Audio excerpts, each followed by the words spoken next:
I hear the people are saying we're going to have an endless war here. You're not going to have an endless war. Mvutano kati ya Iran na Israeli umeendelea kuongezeka huku jeshi la walinzi wa mapinduzi ya Kiislamu ya Iran IRGC likitoa kauli kali dhidi ya waziri mkuu wa Israel Benjamin Netanyahu. Kwa mujibu wa ripoti za vyombo vya habari vya serikali ya Iran, IRGC limeapa kuendelea kumfuatilia na hatimaye kumuua Netanyahu.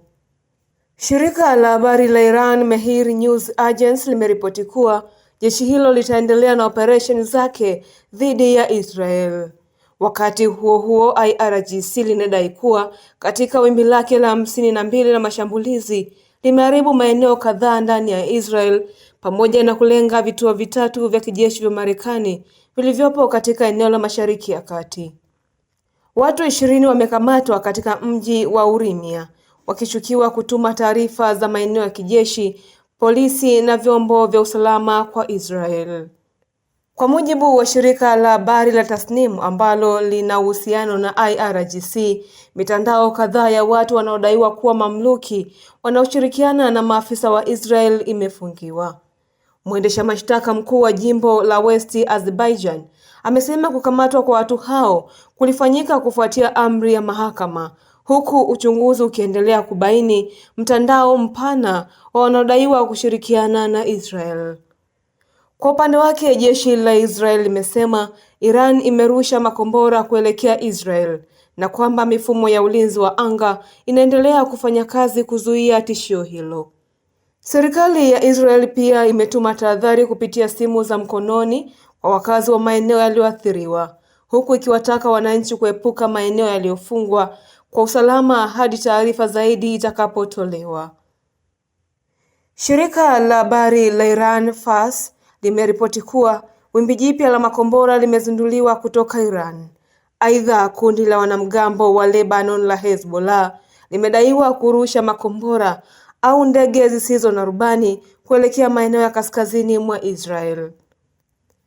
Mvutano huo umeathiri pia nchi nyingine za eneo la Ghuba. Wizara ya Ulinzi ya Saudi Arabia imesema mifumo yake ya ulinzi ilidungua ndege 26 zisizo na rubani za Iran, hasa karibu na mji mkuu Riyadh na katika maeneo ya mashariki mwa nchi. Nayo Falme za Kiarabu imesema mifumo yake ya ulinzi wa anga ilikabiliana na mashambulizi ya makombora na ndege zisizo na rubani kutoka Iran. Mashambulizi hayo yanaripotiwa kuja baada ya moto mkubwa kuzuka katika bandari ya Fujairah, kituo muhimu cha usafirishaji wa mafuta katika pwani ya mashariki ya Falme za Kiarabu, kufuatia shambulio la ndege zisizo na rubani siku ya Jumamosi. Nchini Bahrain, mamlaka zilitangaza kuachwa kwa ving'ora vya tahadhari na kuwahimiza wakazi kuelekea kwenye makazi ya karibu kwa ajili ya usalama. Kwa mujibu wa Wizara ya Afya ya Israel, watu 108 walipelekwa hospitalini katika kipindi cha saa 24 zilizopita kutokana na majeraha yaliyosababishwa na mashambulizi. Kati yao watu 96 walikuwa na majeraha madogo, 2 wako katika hali ya wastani, huku watu 9 wakiendelea kufanyiwa tathmini ya kitabibu. Tangu kuanza kwa mzozo huo, wizara hiyo inasema jumla ya watu 3195 wamepatiwa matibabu hospitalini kutokana na majeraha yao, huku watu 81 wakiendelea kulazwa hospitalini kufikia saa 1 asubuhi kwa saa za Afrika Mashariki siku ya Jumapili. Picha zilizochukuliwa asubuhi katika mji wa Holon kusini mwa Tel Aviv zinaonyesha uharibifu uliosababishwa na mashambulizi ya usiku kucha.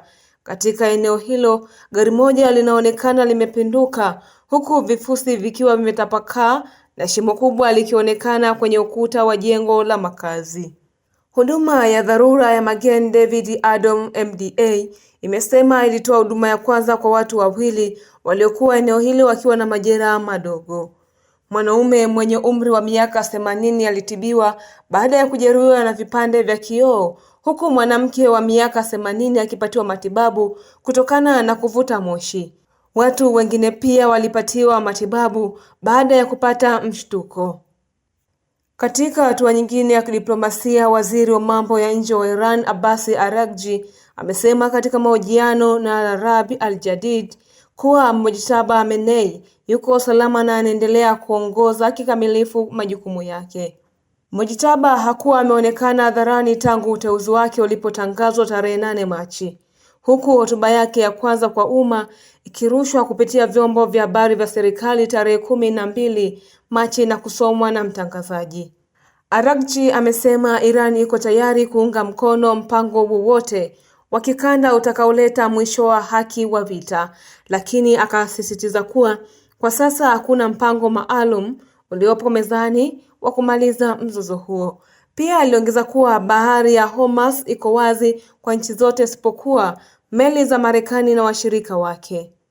Wakati huo huo, katika siku za hivi karibuni kumekuwa na taarifa zinazosambaa kwenye mitandao ya kijamii zikidai kwamba Waziri Mkuu wa Israel Benjamin Netanyahu ameuawa au kufariki.